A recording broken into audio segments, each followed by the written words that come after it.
Tonight, the AFL's illicit drug testing scheme kept secret from coaches.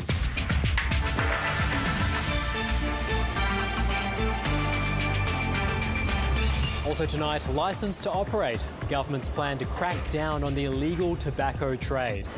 A doff of the cap, Melbourne's Lord Mayor announces her exit. Here's cheers, China abolishes heavy tariffs on Australian wine. And cash on the line as Armaguard fights to stay afloat. Good evening, Iskandar Razak with ABC News.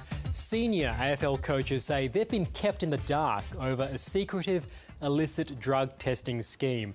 The AFL's illicit drugs policy is already under review, but in the wake of allegations that players fake injuries to cover up positive drug tests, some coaches say changes are needed to ensure the integrity of the program and the integrity of the game. A chorus of coaches unaware of a midweek testing scheme of their own players. I didn't realise that was the process that happened. There was nowhere I thought that was unusual. Why isn't he playing? In terms of any doubt on player availability, I have never had that. The revelations were outlined in federal parliament by independent MP Andrew Wilkie.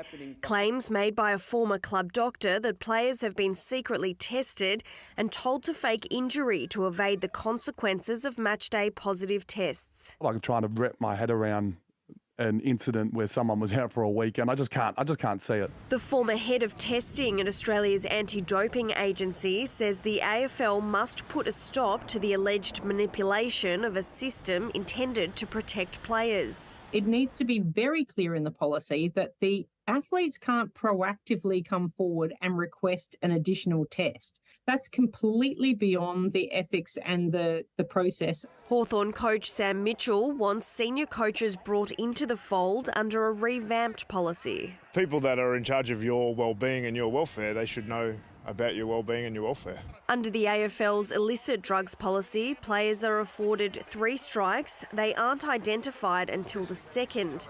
But this secretive program makes it unlikely to get to that point. The deterrent's not there, or it's fading.